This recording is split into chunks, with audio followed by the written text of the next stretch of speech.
Assalamualaikum warahmatullahi wabarakatuh.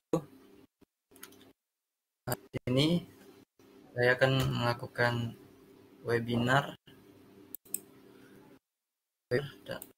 untuk memenuhi tugas soft skill saya di magang Dokter Mekanik Akademi, yang dimana topik webinar saya yaitu berupa tema sudah saya ini udah ada share screen-nya. Udah. Yes.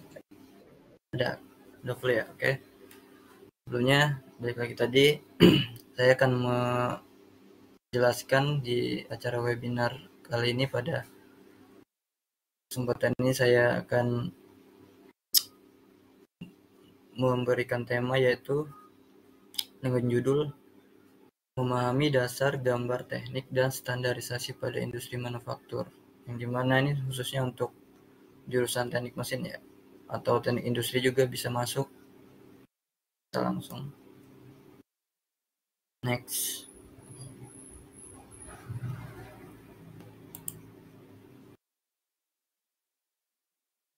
Bentar, yang agak sedikit nge-lag. Oke, production measure dulu atau memperkenalkan diri, dimana ini berupa resume singkat saya, yaitu kenalkan nama saya Yofi Leonardo, yang dimana saya adalah anak kuliah semester 6 di jurusan teknik mesin. Di sini ada alamat saya tercantum. Saya tinggal di Jatiasi, Bekasi, Jawa Barat. Nomor telepon bisa kalian lihat di sini, dan email saya bisa kalian kunjungi juga LinkedIn saya. Saya di jurusan teknik mesin di salah satu Universitas Dharma Persada, Jakarta Timur, dengan pemfokusan atau konsentrasi jurusan saya itu pada bidang perancangan, desain alat, dan manufaktur. Saya orangnya selalu bersemangat untuk terus memperdalam ilmu pengetahuan dan terlatih dalam kemampuan desain menggunakan software CAD, KAE, dan CAM.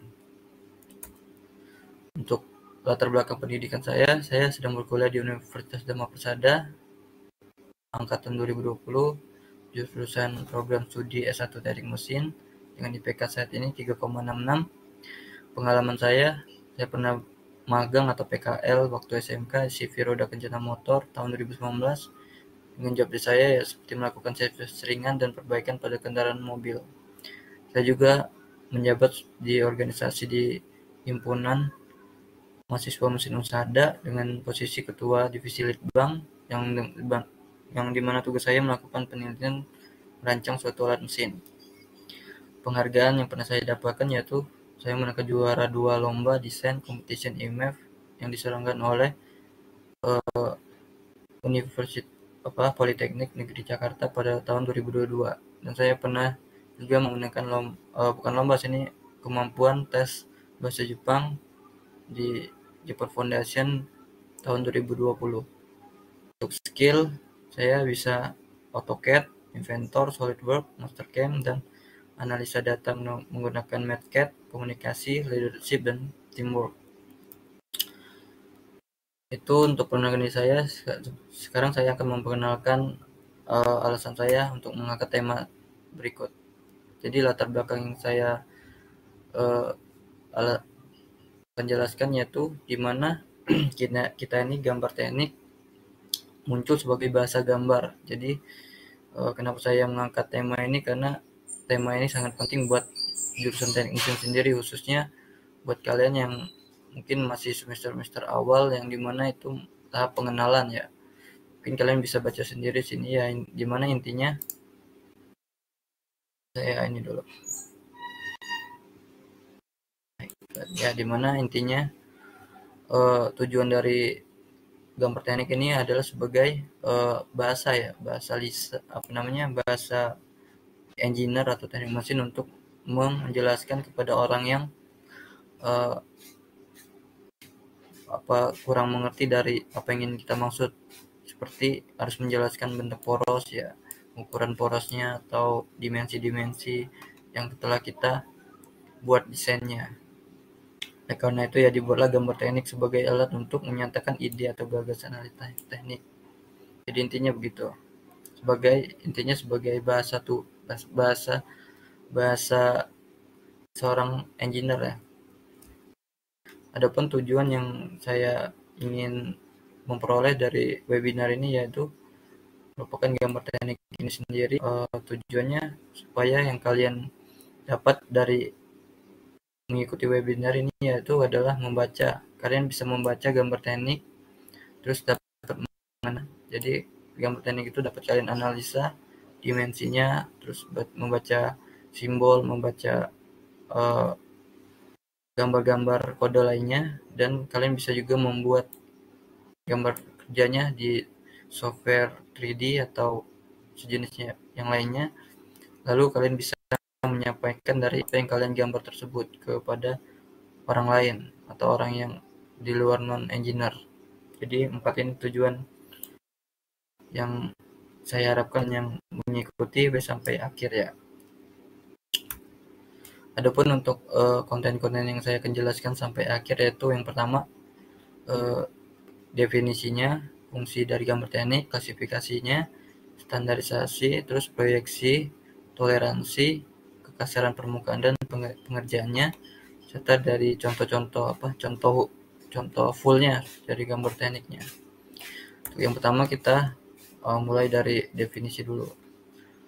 Pengertian gambar teknik adalah media penyampaian rancangan atau gagasan secara visual dalam bentuk gambar yang terdiri dari garis-garis, simbol, serta tulisan yang telah disepakati secara resmi dan mempunyai standar tertentu agar bisa dipahami oleh penggambar dan pembaca gambar. Nah, jadi intinya di sini gambar teknik itu sebagai penyampaian ya, dari penyampaian dari rancangan atau gagasan yang kita dari ide agar apa yang kita pikirkan itu bisa dipahami oleh si penggambar sendiri ya pastinya, dan si pembaca gambar atau orang lainnya.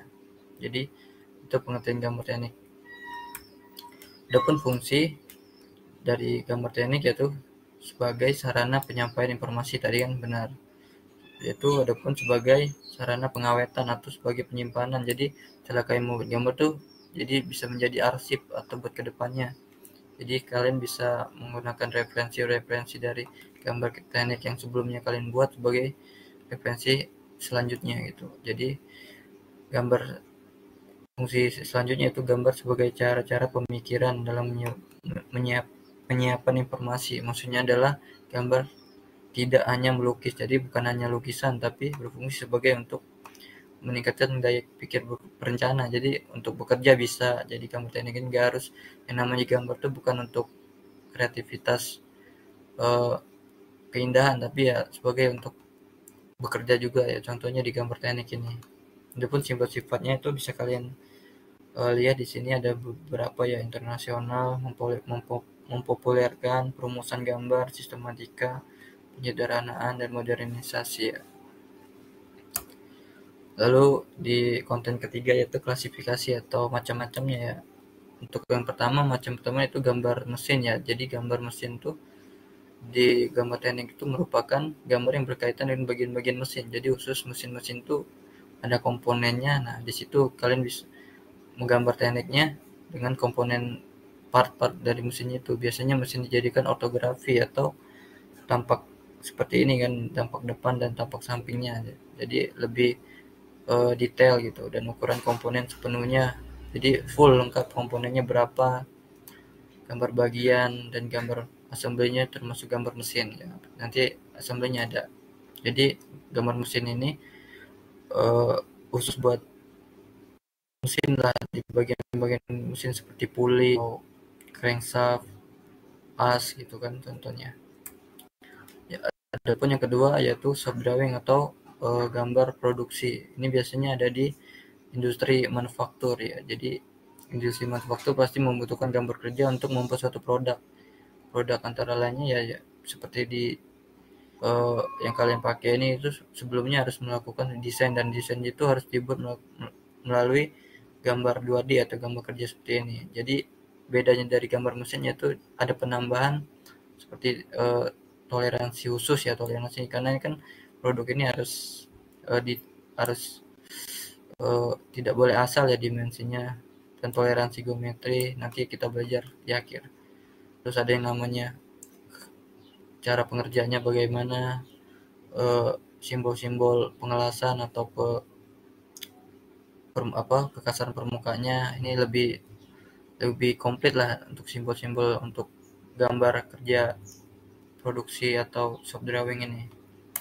Selanjutnya gambar bagian part drawing. Nah, gambar bagian atau gambar komponen yang adalah khusus untuk yang gambar, misal ada namanya part-part yang harus kalian jelaskan lebih detailnya. Contohnya nih ada pin ya, crank pin ini untuk piston ya kan, lengan pistonnya.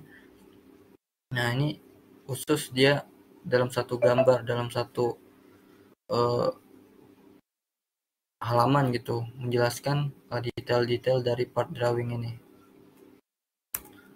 Yang terakhir adalah drawing assembly. Nah, di sini adalah drawing assembly, yaitu gambar yang merakit tiap-tiap komponen. Jadi komponen-komponen yang tadi, yang gambar mesin atau part yang kalian tadi gambar itu nanti setelah digabung dia akan dibuat gambar kerja lagi dengan uh, dalam bentuk perakitan atau udah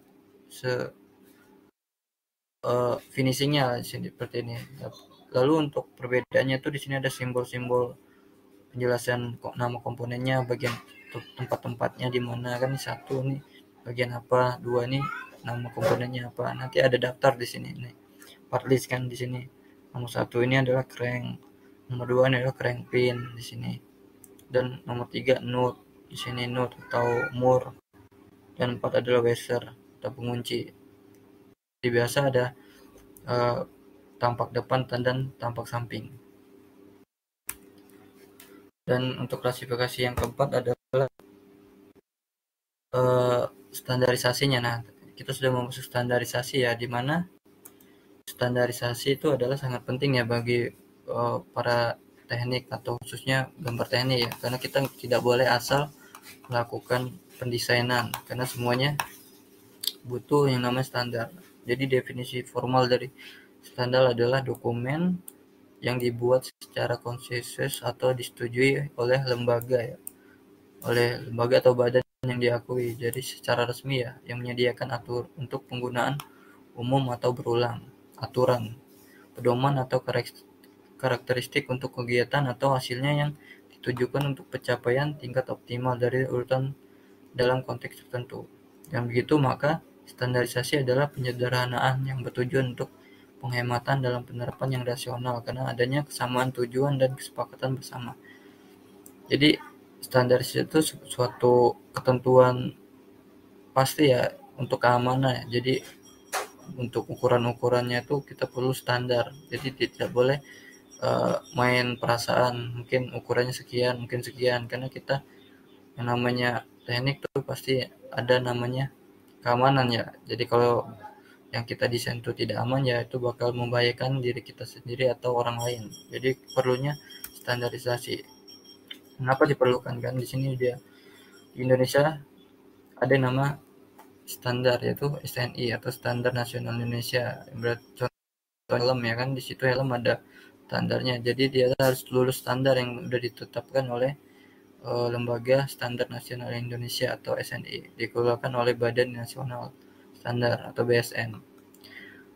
Dunia juga punya beberapa standar, yaitu contohnya yaitu American National Standard Institute atau disingkat ANSI, Deuces Institute for Normung atau DIN, British Standard Institute BSI, Japanese Industrial Standards atau JIS atau JS, dan lain-lain masih banyak lagi seperti AMSI dan sebagainya. Standar pada tingkat internasional atau seluruh negara terpusat, terdapat standar yang lebih kita dikenal dengan nama International Organization for Standardization atau ISO. Standarisasi diterapkan dalam sebuah perusahaan atau negara dan bahkan antar banyak negara. Adapun standarisasi yang banyak digunakan adalah standar ISO. Jadi ISO ini udah standar paling umum lah di seluruh dunia. Tapi kita tidak menutup kemungkinan bisa memakai standar-standar negara JIS atau BSI atau ANSI ya, tergantung kebutuhan kita. Adapun standar standar tuh di teknik mesin bisa dijumpai dalam bentuk hal seperti contoh satu pada elemen-elemen mesin. Jadi elemen ini yaitu faktor eh, benda-benda pendukung atau benda-benda yang ada di suatu mesin ya. Contohnya yang paling kecil adalah baut ya. Jadi baut ini ada standarnya. Jadi kita boleh ngasal membuat sebuah baut ya. Contohnya misalnya mur kan baut atau pasak. Pasak itu pengunci ya dan lain-lain. Contoh, ada mur dan baut dengan kode sebagai berikut. Contoh 8 ya, kodenya di sini 8. Artinya mur tersebut memiliki ketinggian 0,8 dari diameter lubang mur. Bahan yang digunakan baja atau baja paduan dan memiliki load 8 kali 100 Newton per milimeter pangkat 2. Di sini ada kode lagi di mana kode artinya A2 strip 70 di mana A dibuat dengan baja dengan struktur mikro austenit dan menggunakan krom dan nikel. 70 mempunyai tegangan 70,10 Newton milimeter pangkat 2. Semua standar di sini berguna untuk keamanan. Contohnya lain seperti proses produksi. Nah, standar ini sangat penting tadi yang dimana sesuai tema tadi standarisasi pada industri manufaktur. Contohnya pada proses produksi di mana proses produksi ini sangat dibutuhkan yang namanya standar. Seperti kita membuat uh, pabrik mobil ya, misalnya pabrik Toyota yang dimana produk dia ini harus memiliki uh, suatu kesamaan atau ketelitian dan kualitas yang bagus karena untuk keamanan dan kenyamanan lah itu penting standar. Yang paling penting ya itu sih keamanan. Kalau kita di luar standar itu dapat diragukan dan tidak lulus uji ya oleh negara atau standar-standar ISO-nya. Jadi tidak boleh diproduksi. Makanya sangat penting bagi industri manufaktur atau industri lainnya menerapkan standarisasi. Yang ketiga ada pun penyelesaian administrasi dokumentasi, yaitu seperti ya kertas-kertasnya kan contohnya di mana kertas A3 itu ada standarnya yang berukuran misalnya A3 yaitu ukuran 29,7 mm dikali 42 mm dan A4, A5 pun ada ukurannya masing-masing. Contohnya di sini kan ukurannya di mana kertas A1 itu setengahnya A2 dan A2 setengahnya A3 dan A3 setengahnya A4 dan A4 setengahnya dari A5. Untuk kategori adapun standar skala ya, skala di itu bervariasi ya tergantung kebutuhan atau aksi nanti di lapangan ya bisa menggunakan standar skala di tabel ini ya. Dan untuk ada etiket atau kepala gambar ini untuk sebagai informasi ya di gambar kerja yang telah dibuat seperti judul gambarnya, institut atau sekolah mana, skala, siapa yang menggambar, siapa yang ngecek, dan nomor gambar ya seperti ini. Adapun ukuran dimensinya telah banyak variasi ya dengan kebutuhan. Selanjutnya untuk konteks proyek ada dua ya, jenis piktoral atau visualisasi pandangan. Yang pertama untuk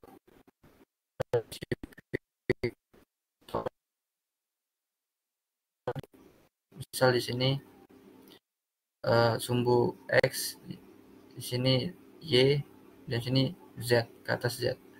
Nah di sini ada sudut ya, di mana sudut sumbu X ini ke atas 2 derajat dan sumbu X sebelah kanan terhadap sumbu Y itu berjarak sudut 42 derajat. Jadi kita memandang suatu objek itu dengan sudut 42 derajat.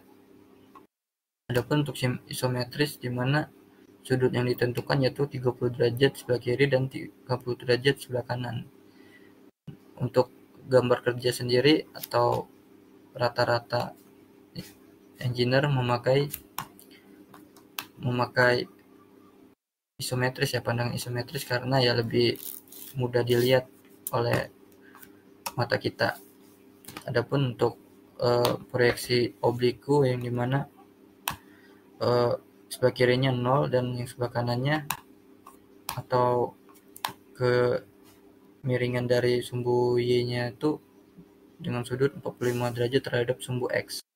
Jadi seperti ini. Dan yang keempat yaitu perspektif. Proyeksi perspektif ini banyak digunakan oleh teknik sipil ya, di mana dia pusat pandangan kita ada di tengah. Jadi setiap garis yang kita buat harus mengarah ke tengah. Seperti contoh ini kan.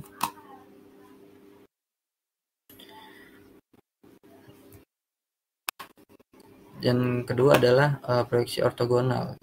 Ortogonal itu cara memandang kita membuat suatu gambar kerja. Contoh proyeksi ortogonal ini ada dua macam ya. Contohnya di sini simbol ada proyeksi Amerika dan proyeksi Eropa.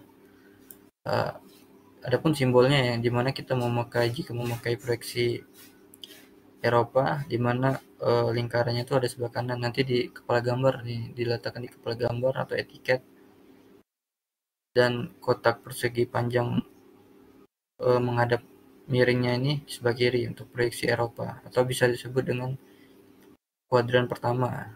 Dan untuk proyeksi Amerika sendiri atau biasa disebut kuadran ketiga, lingkarannya itu ada sebelah kiri dengan dimensi, kalau ingin membuatnya seperti di sini ada tertera ukuran dimensinya ya. Lalu untuk contohnya membaca dari proyeksi Eropa dan Amerika ya, seperti kalau kita lihat di proyeksi Eropa ini, misal kalian membuat suatu objek dengan tampilan cara memandang pandangan depan, misalnya di A nih, A tetap di tengah, kalian gambar taruhnya bentukannya seperti ini, tapi jika kalian menggambar di pandangan kanan, kalian harus meletakkannya di sebelah kiri dari pandangan depan. Ini pandangan kanan ya kalau untuk proyeksi Eropa, dan pandangan kirinya itu bentuk di tampilan kirinya itu kalian taruh di sebelah kanan. Itu pun juga untuk tampilan pandangan atas kalian harus taruh di bawah, jadi atas. Jadi tampilan yang bawah kalian taruh atas, dan untuk belakang kalian taruh di sebelah kanan kedua dari setelah pandangan kirinya. Jadi kebalikannya dari cara kita memandang peletakannya kalau Eropa. Kalau untuk Amerika lebih mudah ya, karena dia mengikuti dari apa yang kalian lihat. Contohnya ini tetap pandangan depannya kalian gambar seperti ini. Lalu untuk menggambar pandangan kanan, kalian taruh sebelah kanan tetap sesuai dengan pandangan yang kalian lihat. Dan lalu untuk pandangan kirinya kalian taruh di sebelah kiri juga. Nah, seperti ini kan. Dan untuk pandangan tampilan atas kalian juga taruh ke atas. Dan yang ke bawah juga sama. Dan untuk yang belakang, tampilan belakang kalian sama seperti proyek Eropa, taruh di paling kanan. Selanjutnya yaitu materi toleransi ya. Jadi toleransi ini sangat penting ya, di mana pengertian toleransi yaitu suatu dimensi toleransi atau perbedaan ukuran antara kedua harga batas atau nominal ya. Nominal dari toleransinya itu ada limitnya, di mana ukuran atau jarak permukaan batas geometri komponen harus terletak. Contohnya ada batas maksimum dan minimum ya, yang dibatasi oleh toleransi. Contohnya di sini ya, bisa kalian baca sendiri di sini. Saya akan jelaskan gambar ini.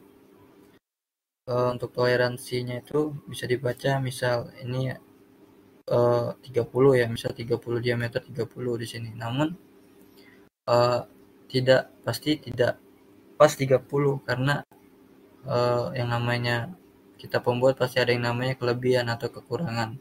Nah, kelebihan atau kekurangan ini yang disebut dengan toleransi, batas penyimpangan atau batas lebih atau batas kurangnya. Contoh yang di sini batas lebihnya atau disebut dengan upper limit, atau batas maksimumnya misalnya normalnya yang kita buat tuh 30, dan upper limitnya itu 32 dan lower limitnya tuh bisa di sini 31 gitu, seperti itu toleransi.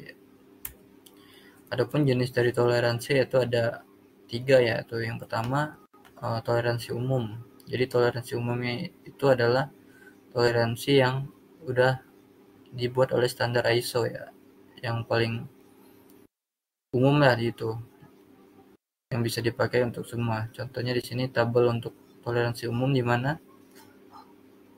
eh, ada 3 yang diukur ya. Untuk yang pertama yaitu penyimpangan teliti, di mana penyimpangan ini lebih kecil ya untuk eh, dimensi-dimensi yang kecil agar lebih lebih teliti lagi. Seperti contoh ini kan kalau cara membacanya ini lebih dimensi atau panjang atau lebarnya lebih dari 0,5 sampai 3 mili. Tapi kalau penyimpangannya itu sebesar lebih atau kurang dari 0,0 mili itu bisa disebut dengan toleransi yang teliti. Kalau dia toleransinya lebih atau kurang dari 0,1 mili berarti itu disebut sedang toleransi kasar atau sedang, atau lebih dari itu disebut kasar. Jadi tergantung dari dimensinya berapa, lalu ketelitiannya berapa, bisa kalian lihat di tabel. Dan untuk tabel yang kedua ini untuk chamfer ya atau radius. Yang tabel ketiga untuk sudut. Di sini ada contohnya, di sini ada toleransi ya, tulisan toleransi kurang lebih 0,2. Cara membacanya, misal di sini ada namanya panjangnya 36. Kita lihat di tabel 36 di sini. 30 lebih sampai 120 diameternya kan. Jadi masuk di tabel ini kita lihat 0,2.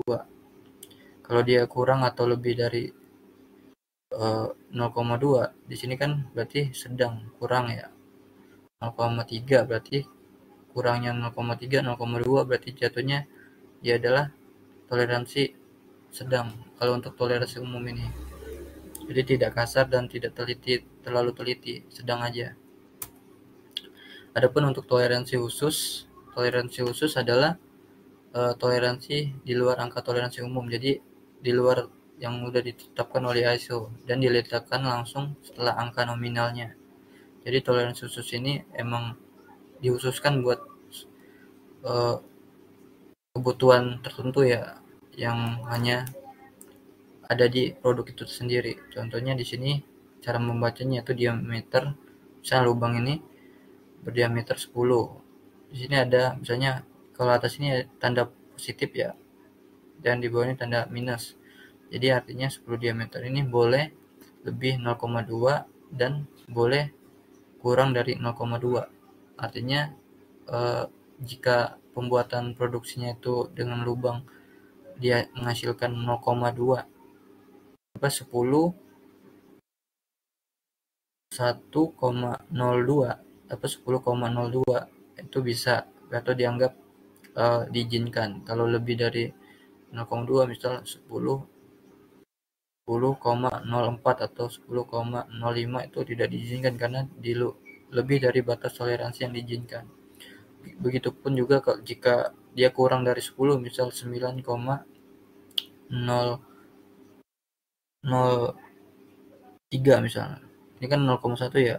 Nah, berarti eh, itu di luar dari batas minimum dari toleransi, maka tidak diizinkan untuk diproduksi. Selanjutnya, toleransi suaian. Nah, toleransi suaian ini toleransi yang digunakan pada lubang sama tabung ya, misalnya kayak eh, batang dan tutupnya gitu. Nah, jadi batangnya sama tutupnya itu harus mempunyai uh, ukuran yang pas agar bisa saling masuk gitu. Contohnya di sini semakin lubangnya semakin besar dan uh, yang batangnya itu semakin kecil berarti ya artinya toleransinya itu sangat besar. Jadi kemungkinan batang dan lubangnya itu akan mudah masuknya. Tapi jika batangnya lebih besar dari lubang yang dibuat, maka untuk untuk proses pemasukannya atau pemasangan batang dengan lubangnya itu akan terasa sulit atau kasar atau tidak bisa masuk sama sekali. Itu pun juga kebalikannya jika batangnya eh, eh lubangnya lebih besar dan batangnya lebih kecil, maka pemasukannya akan proses pemasangannya akan lebih mudah. Ini bisa kalian pahami di next selanjutnya untuk lebih detail lagi cara membaca toleransi suaian, karena ini memang materinya sangat banyak ya. Saya kasih gambarannya saja seperti ini tabelnya. Next, toleransi geometri. Untuk toleransi geometri ini dipakai pada tadi gambar produksi atau gambar assembly, juga bisa gambar untuk produksi di industri lah, karena ini mencakup toleransi yang menampilkan visual atau gambar bentuk dari produk itu sendiri. Contohnya di sini ada tabelnya. Untuk lambang garis ini artinya kelurusan, kedataran, seperti ini, kebulatan, selindrisan, profil garis, profil permukaan, toleransi kesejajaran, ketegak lurusan, ketirusan, posisi, konsentrasi dan koaksilitas, kesimetrisan, putar tunggal dan putar total. Untuk contohnya yang di gambar kerja ada seperti ini ya, cara membacanya ya. Contoh di sini ada toleransi apa nih? Berarti kita lihat di sini toleransi eh, toleransi tegak lurus ya, tegak lurus. Nah, toleransi tegak lurus kita lihat sebesar 0,02 bit 0,02 terhadap B. Nah, B ini kita lihat di sini. Nah, B-nya ada di sini kan. Berarti dia ini harus tegak lurus terhadap B. Yang ini garis ini nih, yang ditunjukkan panah ini harus tegak lurus dengan toleransinya kemiringannya tuh 0,02 terhadap B. Yang vertikal ini vertikal ini terhadap horizontal yang ini. Adapun untuk yang bawahnya kita lihat artinya sejajaran kan, sejajaran besar 0,03 toleransinya terhadap B juga. Nah, ini kan vertikal semua nih, dia menunjukkan vertikal, dia harus sejajar dengan garis yang B ini sebelah kiri ini. Untuk penyimpangan yang diizinkan sebesar 0,03. Bisa juga dilihat contoh di sini. Ini kesejajaran juga terhadap A. Kita cari A. Nah, A-nya di sebelah kanan ini, vertikal ini, jadi garis yang sebelah kiri ini harus sejajar dengan A dengan toleransi kemiringan sebesar 0,02. Dan untuk simbol yang kotak miring ini kedataran. Jadi ini nggak mencakup patokan ya. Kita lihat di sini kan toleransi bentuk. Jadi elemen tunggal yang tidak berhubungan. Jadi nggak perlu ada patokan. Dia cuman satu garis ini posisinya kedatarannya atau kelurusannya itu harus lurus atau toleransinya 0,03. Di sini ada sama seperti ini, tegak lurus ya terhadap A. Jadi ini horizontal, garis horizontal ini harus tegak lurus dengan yang vertikal A ini. Ini juga sama, harus datar. Ini toleransinya, yang tadi toleransi khusus, di mana diameternya 28, yang diizinkan lebihnya itu sebesar 0,1. Oh ini minus semua ya, minus semua berarti dia di bawah semua, bisa 0,1, bisa 0,2. Berarti 27,28 0,8 gitu. 27,08 atau 27,09. Next. Yang ketujuh yaitu kekasaran permukaan dan proses pengerjaan. Adapun arti kekasaran permukaan yaitu konfigurasi permukaan yang mencakup antara lain kekasaran permukaan daerah bekas pengerjaan atau teksturnya ya di permukaannya. Itu ya dari suatu elemen mesin yang berhubungan dengan suatu gesekan, kausan dan pelumasan, tahan kelelahan, perekatan suaian. Nah, tadi kan masuk ke toleransi. Soal yang tadi, jika dia permukaannya halus, berarti lebih mudah. Adapun kisaran rata-rata aritmetik telah diklasifikasikan oleh standar. Standarnya itu yaitu ISO menjadi 12 tingkat kasaran dari mulai N1 sampai dengan N12. Kita lihat di sini di mana N12 ini yaitu simbolnya seperti ini kalau ada simbolnya, dan N1 ada N1 sampai N3 ada 4 segitiga ke bawah ya, dan untuk N4 sampai N5 N5 sampai N6 segitiganya ada 3, N7 sampai N9 segitiganya ada 2, dan N10 sampai N11 segitiganya 1. Dan untuk R mikromilimeternya tuh ada di sini. Jadi semakin kecil angkanya, contoh N1 ini berarti dia semakin halus. Dan jika semakin besar angka N-nya, berarti dia semakin kasar. Simbolnya, kita membaca secara simbolnya ya. Untuk lambangnya sendiri ya terdiri dari dua kaki yang tidak sama panjangnya. Ini kan kaki kiri dan kaki kanannya tidak sama panjang dengan sudut 60 derajat di sini. Dengan puncaknya, contoh ya. Nah, di sini dengan puncak menuju ke permukaan yang tidak kan. Jadi ini 60 ya, 60 derajat. Dan ini tidak sama ya panjangnya. Untuk yang proses aja, jadi maksud proses itu pengerjaan dari produk itu bisa dikerjakan pakai apa saja mesin. Ini kan ada ditambahin garis, ini kan tidak ada, ini ada. Artinya nilai kekasaran yang harus dicapai dengan proses mesin. Jadi kita kalau dia tandanya B ini kita harus memakai milling. Dia tidak ada garis menutup, tapi dia ada lubang di sini. Ada lubang. Artinya nilai kekasaran yang harus dicapai tanpa membuang bahan atau pengerjaan lanjutan. Jadi ini full. Posisinya keadaannya tidak boleh diapa-apakan.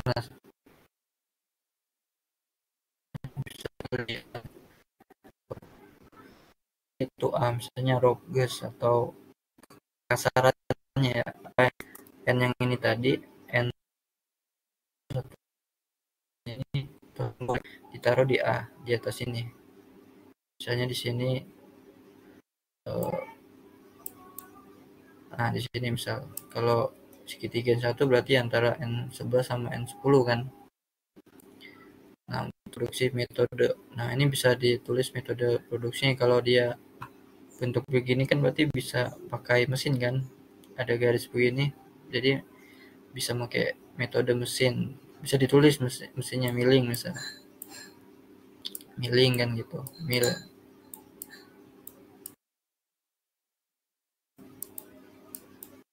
Nah, di atas ini kan. C, direction of light. Direction of light itu patokan ya. Patokannya seperti itu udah standarisasinya, misal 0,8 di sini ntar. Nanti ada tabelnya. Dan untuk yang D ini anotar atau kekasaran lainnya, atau bisa ditambahin kekasaran lainnya. Dan yang ketiga adalah machining allowance. Cara baca simbolnya pun selengkapnya di sini. Tadi yang saja tanpa adanya proses mesin.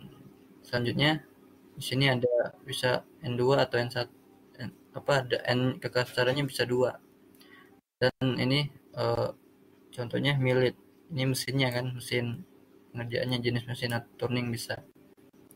Dan untuk penunjukannya bisa ditempelkan di permukaan yang produksinya atau bisa ditunjukkan dengan panah. Oke, saya kasih jelaskan contoh fullnya dari suatu gambar kerja ya. Contohnya di sini kayak zoom ini ya. Nah, kita lihat di sini kan banyak simbol-simbol ya seperti kita bahas sebelumnya. Contoh di sini kita lihat dulu untuk kekasarannya ya. Kekasarannya di mana dia menggunakan kekasaran tingkat N9. Kekasaran N9 seperti ini ya. Nah, kekasarannya 9 Dan nah, kalau di sini berarti keseluruhan ya, keseluruhan dan semua N9. Tapi tanda kurung ini artinya ada yang khusus, dia harus menggunakan kekasaran N8. Contohnya di sini nih, ada N8, berarti N8 di sini khusus dia harus kekasaran N8 yang di celah di sini. Dan untuk toleransi juga ada di sini. Toleransi geometri di sini. Misalnya ini untuk kebulatan kan, terus sejajar bulatnya dengan patokan A. Kita cari A. Nah di sini. Jadi lingkaran ini harus sejajar dengan diameter yang dipanah ini. Dengan kekasaran N8 kan ditunjukkan di sini.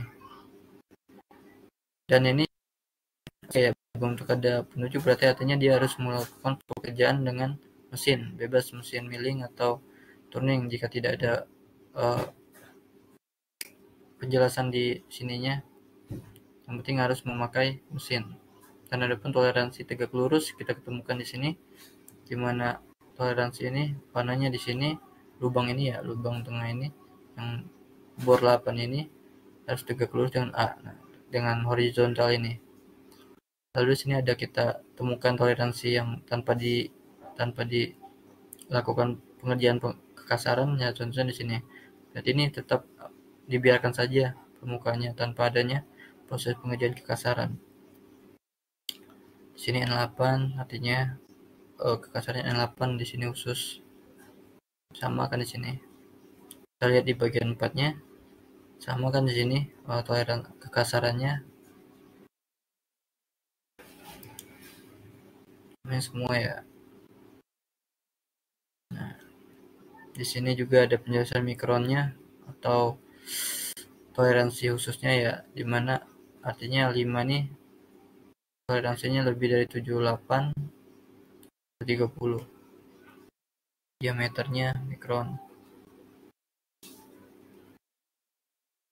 Dan ini contoh etiketnya ya, contoh etiket yang saya jelaskan di slide pertengahan tadi, dimana bentuk etiket ini bisa bervariasi ya, bervariasi tergantung kebutuhan atau tergantung dari apa yang harus kalian sampaikan atau informasikan. Tapi yang pastinya etiket itu pasti ada namanya judul dan nama institusi dan proyeksinya. Ini kalau jenis bisa dilihat proyeksinya yaitu proyeksi Amerika ya, yang lingkarannya sebelah kiri.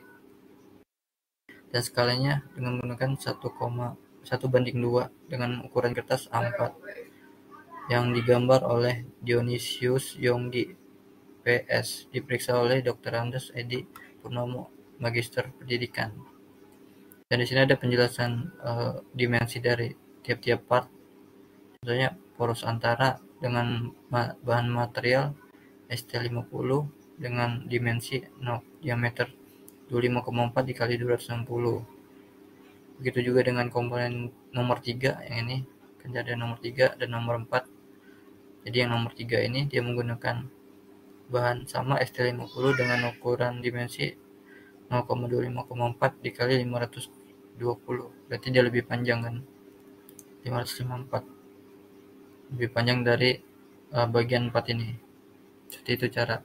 Oh ya, untuk yang ini yang kecil-kecil ini yaitu potongan, yang gambar potong dari RR. Kita lihat di sini RR mana. Nah di sini ada RR kan, R ini berarti dia memotong dari atas ke bawah atau vertikal. Nanti dilihat dengan panah, berarti mata kalian menghadap ke kanan. Nah seperti ini bentukannya. Lalu arsirat ini mengartikan ini gambar yang terkena potongannya, yang terkena bersentuhan dengan media potongnya. Ini juga sama potongan SS, dimana kita cari SS di sini kan. Nah SS dia dipotong dari vertikal, terus kita melihatnya dengan menghadap ke kanan. Jadilah seperti ini potongannya dengan ukuran diameter 10 kan, kekasaran N8,